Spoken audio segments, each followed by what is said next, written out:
Muhajir कौमी movement के chairman आफाक अहमद ने ज़िला वस्ती से भरपूर तरीके से जल्द महाजिर सियासत का आगाज़ करने का ऐलान कर दिया। ये इलाका कभी उनके लिए मुस्तकिल नो गो एरिया था, ताहम इस इलाके में सकूनत और रिहाइश के लिए घर तलाश करने के आफाक अहमद के ऐलान ने सियासत में हलचल मचा कर रख दी है। नो गो एरिया क्या उनके लिए मुवाफिक बन पाएगा? मुत्तहदा लंदन के गढ़ समझे जाने वाले डिस्ट्रिक्ट सेंटर से सियासत का आगाज़ आफाक अहमद के लिए क्या वाकई आसान हो पाएगा? सियासी हलकों में मुख्तलिफ किस्म की चहमगोइयाँ शुरू हो चुकी हैं कि क्या मुत्तहदा लंदन के कायद अल्ताफ हुसैन ने उनको ग्रीन सिग्नल दे दिया है। कल के कट्टर दुश्मन आज शेरो शक्कर कैसे हो रहे हैं, इस मामले को लेकर पाकिस्तान के तूल व अर्ज में एक भौचाल सा बपा हो गया है। जबकि वो ईद से पहले क्या ऐलान करने जा रहे हैं, बहुत से लोग इस ऐलान से हैरत का शिकार हैं।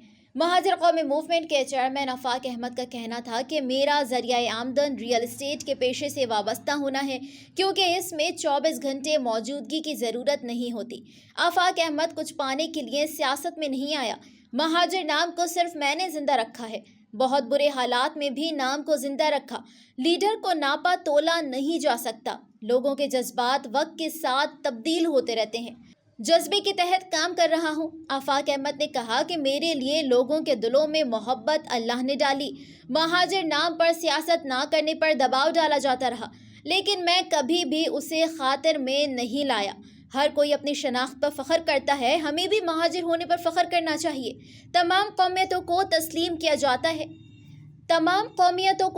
किया जाता है। महाजिरों को तस्लीम करने में क्या कबाहत है?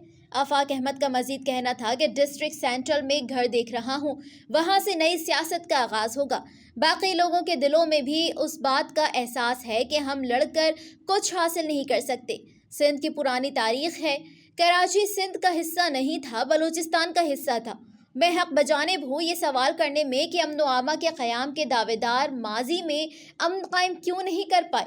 अपने तहफ़्फ़ुज़ के लिए लोगों को असलहा ख़रीदने का कहकर कोई गलत बात नहीं की। असलहा लाइसेंस भी सिंध हुकूमत बनाकर देती है, कोई बाहर से बनाकर नहीं देता। आफाक अहमद का ये भी कहना था कि दुनिया की निगाह में मैं इस्टेब्लिशमेंट के लिए काम किया, लेकिन हकीकत ये है कि मुझे निशाना बनाया गया। अल्ताफ हुसैन से इख्तिलाफ ही ये था कि कौमी धारे की सियासत का बेड़ा उस वक्त तक ना उठाया जाए जब तक आप अपने घर की आग ना बुझा लें। अगर मुझे हर चीज़ पर मट्टी डालने की ज़रूरत पेश आएगी तो बॉस तो लंदन में बैठा है, उससे ही बात होगी। ये लोग तो फैसले खुद नहीं कर सकते, इनके झगड़े भी कहीं और निपटाए जाते हैं। उन्होंने मजीद कहा कि कौमी धारे की सियासत करना कोई जुर्म नहीं है। अल्ताफ हुसैन से एक इख्तिलाफ है, अपने लोगों के मसाइल हल करना पहले होना है। गिरफ्तारी की इत्तलात पहले से थी, मैं चाहता तो कहीं और चला जाता। चंद लोग खौफजदा करने के लिए दबाव डालना चाहते थे, मैंने कोई गुनाह नहीं किया। अल्ताफ हुसैन की फरमाइश पर 8.5 साल तक पाबंदी सलासिल रखा गया। मेरे साथ ज्यादती हुई, जुल्म हुआ है। जिंदगी के कीमती 8 साल जेल में कटवा दिए गए। आफाक अहमद ने कहा कि सानिहा बुशरा जैदी की तरह कोई लावा पक रहा है। 80 के दिहाई में खदशा है। हालात को लोग संजीदा नहीं ले रहे। बागडोर चलाने वाले कराची को ईजी ले रहे हैं, जो कि गलत फहमी का शिकार है। लोगों में क़ुव्वत बर्दाश्त ख़त्म होता जा रहा है। बड़े एतमाद के साथ कह सकता हूँ कि जो हालात फेस कर रहे हैं वो कोई और फेस कर रहा होता तो सब कुछ तबाह कर देता। हमारे यहाँ बुज़दिली का अंसर नहीं है, ये एहसास है मुल्क हमने बनाया था। हम इस मुल्क को तबाह होते नहीं देख सकते। दूसरों से ज़्यादा बर्दाश्त किया है। शुक्र करें कि महाजिर कौम रियासत से मुतनफ़िर नहीं है। दुख ज़रूर है, रियासत ने तहफ़्फ़ुज़ फराहम नहीं किया, बदउनवान हुकूमत के रहमो करम पर छोड़ दिया गया। तालीम, तरक्की, ज़बान की बुनियाद पर तासुब का शिकार बनाया जा रहा है। कराची और लाड़काना का नतीजा देख लें। सलाहियतों का सबको पता है। रियासत का फ़र्ज़ है देही और शहरी लोगों को अक़ूबत खाने से निजात दिलाई जाए।